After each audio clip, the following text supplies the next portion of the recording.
ये तो इंसान की फितरत है कि हम सुखी रहे, दूसरा ना हो पाए। तो साहब भैया ने ये चर्चा अच्छी चला दी है कि हम सुखी है तो दूसरे लोग भी सुखी हो जाए। जैसे महादेव ने ब्रह्मा जी को दिया कि तुम संसार की सृष्टि करो, विष्णु भगवान को पालन करने को कहा और स्वयं वो रुद्र का रूप बनके उसे अपने में विलय कर लेते हैं। तो जब ब्रह्मा जी को उन्होंने वो आदेश दिया कि तुम संसार की उत्पत्ति करो, उन्होंने उत्पत्ति की, लेकिन उस संसार पे अपना अधिकार महादेव नहीं जमाते हैं, ना ब्रह्मा ना विष्णु, तीनों नहीं जमाते। और जैसे विष्णु भगवान इस सृष्टि का पालन करते हैं तो उनको अभिमान नहीं आता है कि हम पूरी सृष्टि का पालन करते हैं।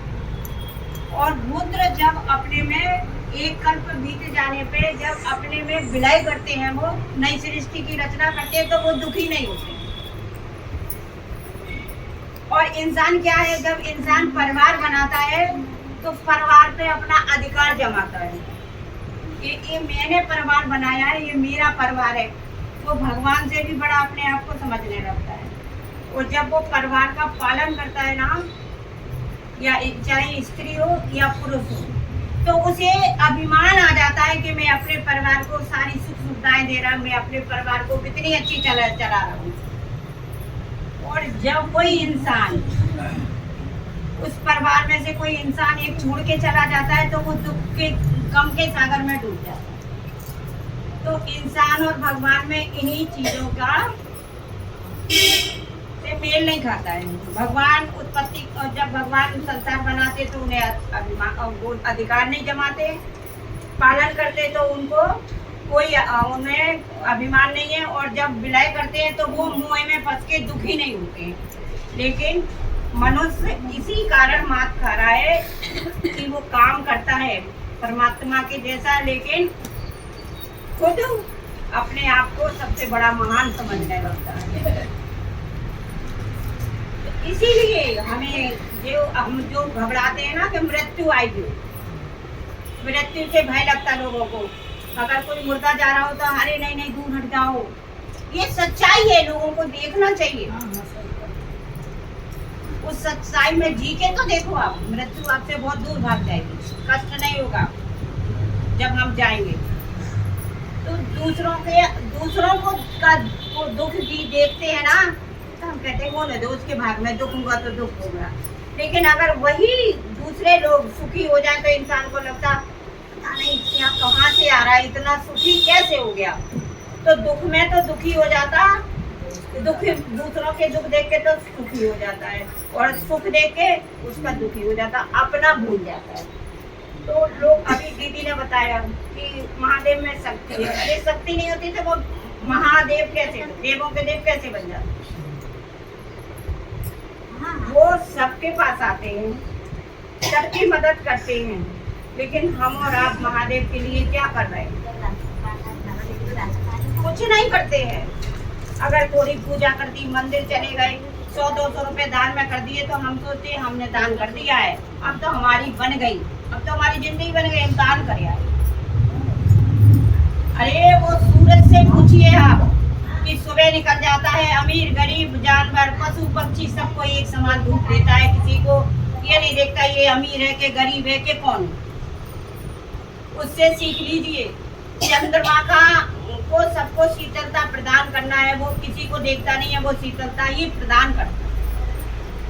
तो हम और आप भी महादेव की तरह, साहब भैया की तरह बन सकते हैं, लेकिन हमें अपने अंदर जो अवगुण है, बुराइयां हैं, दूसरों की निंदा चुगली है, दूसरों का दुख देख के खुश होते हैं, ये हमें छोड़ देंगे तो हम भगवान के जैसे, क्योंकि हम उन्हीं के अंश तो हैं। आत्मा और परमात्मा में इतना ही भेद है कि आत्मा उनकी बनाई हुई है, वो अजर है, अमर है, कभी मरती नहीं है। फिर भी हम लोग क्या सोचते हैं, अरे मुझे क्या करना, मैंने तो शिव को गुरु बना लिया। हम तो इसी पे इतना जाते हैं, शिव मेरे गुरु हो गए। क्या इतना करने से गुरु हमारा वो करते? गुरु नहीं बनाया था तब भी सबके काम चल रहे थे, और जिसने अभी भी नहीं बनाया वो भी अभी काम चल रहा है ना, उसके उनके परिवार चल रहा है, बच्चे पढ़ रहे लिख रहे अच्छे बन रहे। और लोग कहते हैं हम चर्चा कराते हैं, हमने गुरु बनाया था, हमारे घर में ऐसा हो गया।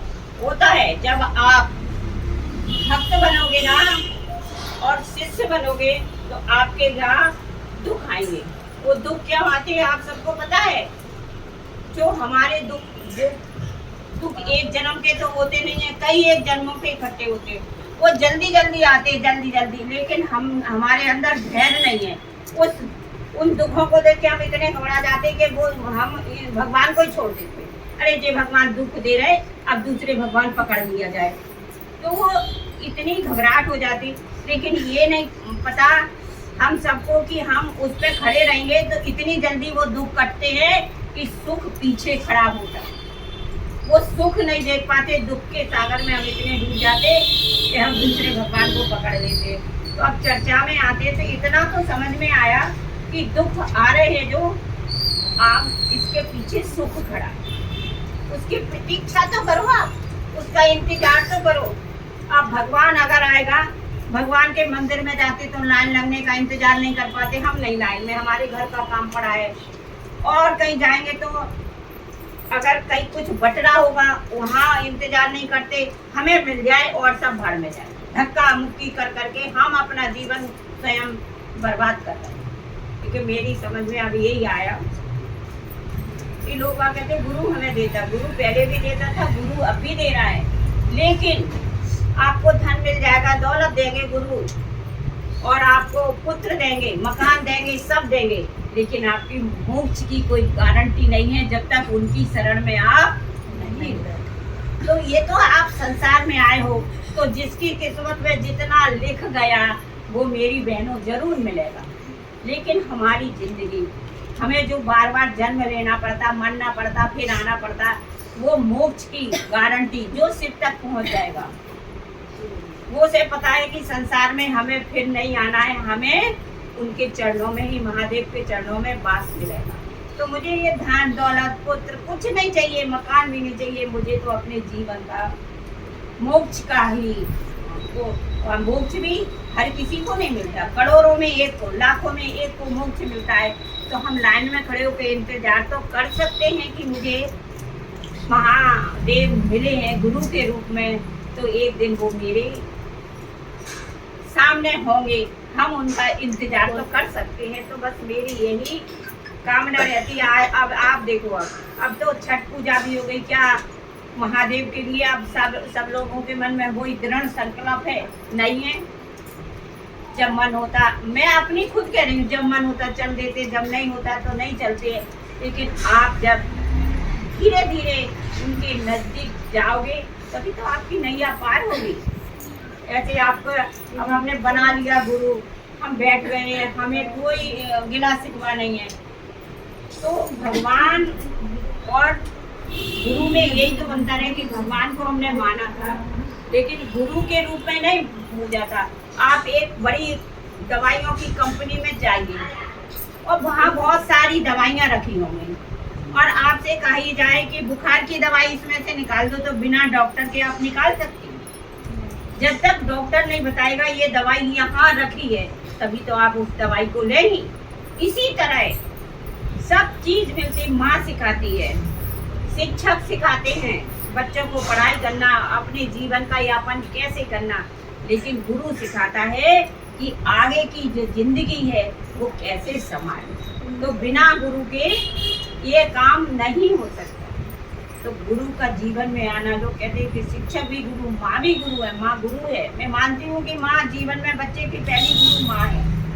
तो माँ संसार की चीजें सिखाएगी, परिवार के लोगों को सिखाएगी, लेकिन और विद्यालय में एडमिशन करा देंगे माँ बाप, लेकिन जो जीने की कला है वो हमारे गुरु हमें सिखाते। बिना गुरु के हम नहीं, मतलब अपने जीवन को हम इस संसार से ऊपर नहीं उठा सकते। हम संसार में रहते कीड़े मकोड़ों की तरह चले जाएंगे, लेकिन अब जीवन में गुरु आया है ना, साहब भैया ने बताया, शिव को गुरु बनाइए, उनका अच्छा हुआ है, वो अमरता ये प्रदान कर ली ना, अमरता मिली ना उनको, सबके हृदय में साहब भैया दिव्या पे सबके है ना, शरीर में नहीं है, लेकिन उनका नाम अमर हो गया।